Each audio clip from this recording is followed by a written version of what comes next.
Hello, Internet. This is Sam Rubenstein. Um, and this is After Campfire. So let's get started by having this conversation that needs to be had. All right.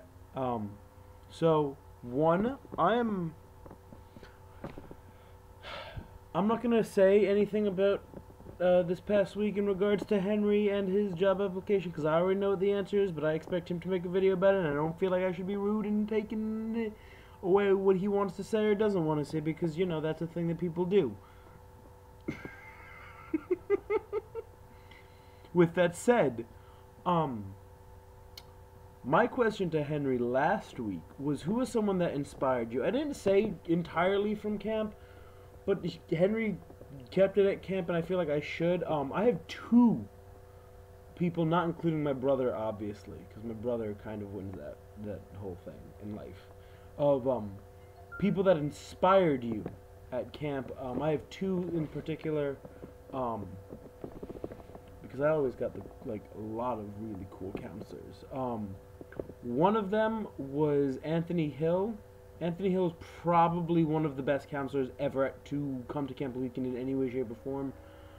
If you didn't know that, now you do. Legitimately amazing. Straight up one of the best. And I remember a few years ago, he saw me work.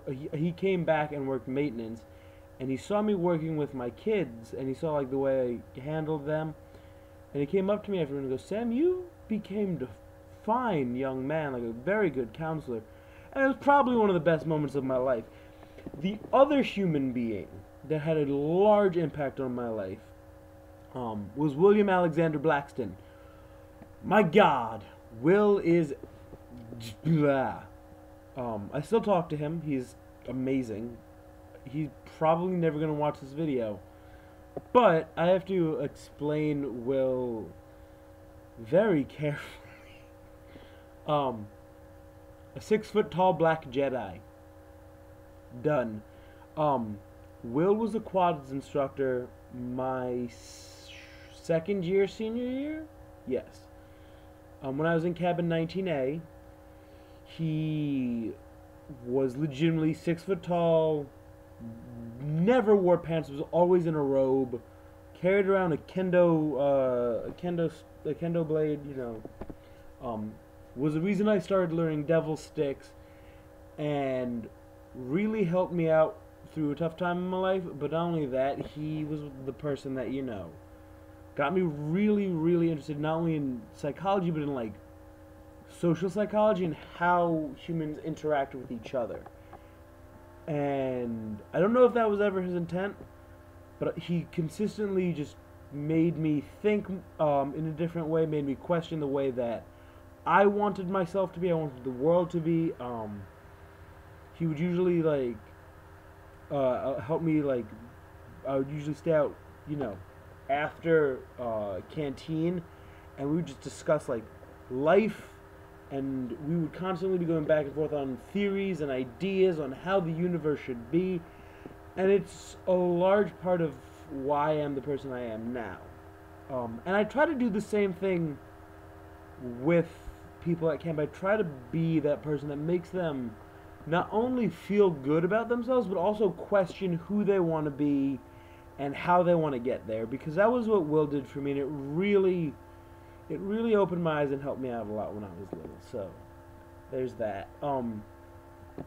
Now Henry asked me a story, first story about my worst travel experience. Now I'm going to start this off by, I am the worst travel experience.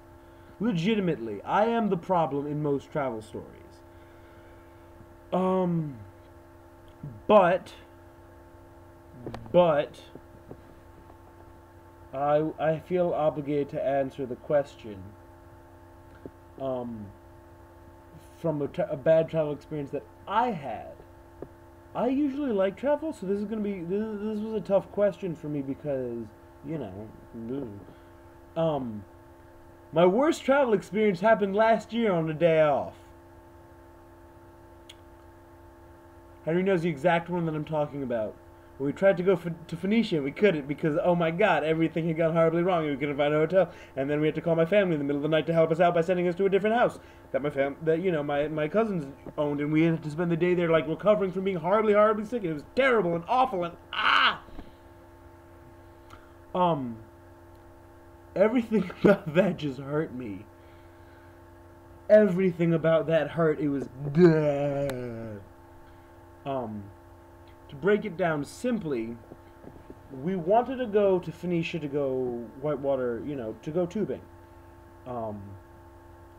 We got to Phoenicia, and there was a Phoenician music festival going on. And there were no hotels within the 30-mile radius. Also in the 30-mile radius, and as such, we had nowhere to stay, and it was about like 11:30 at night, and we legitimately didn't know what to do. So I called my mom, who called her cousin, who's my cousin, and we had to drive to her house, where she wasn't there, which upset the crap out of me, because that means I brought Henry into her house. And it was legitimately a nightmare, because I had to, like, apologize to, like, 40 people for waking them up, and I felt so awful, because it's one of those things where you have to ask your family for a really big favor, and you know that, like, your family will do it because your family loves you, and love is an important thing, but at the same point in time, you're sitting there going, I'm gonna hear about this till I die. But on a different note, the reason why I am usually the worst person to travel with is because I have a really horrible attention span. I'm terrible in the car. I don't nap well. I can't sleep in the car, because if I sleep in the car, I wake up and I'm automatically angry. I wake up angry. I wake up panicked, which is where the second part of the story comes from. We were on a plane, I believe, to Curacao or to Cancun with my cousins, and I slept for a large amount of the trip, and then I woke up, and we were landing. I didn't know we were landing, and I panicked, and I screamed in a plane as they're landing, "Oh, we're going down!" over and over again, because I thought we were legitimately going down and no one could stop me. So there you go. There's a fact. With that said, so Henry, tonight was the annual Stockton concert called Woodstockton. Get it? And we had Ludacris come, and he was pretty cool. It was a very weird concert experience, though, because there was a lot of fights, there was a lot of this, there was a lot of that, but, like, it was awesome. Like, overwhelmingly awesome. So, I don't know if you've ever been to a concert, but if you have, what was your favorite concert to go to? And if not, what's one concert you really want to see? Like, really, really want to see? Let me know. See you guys later!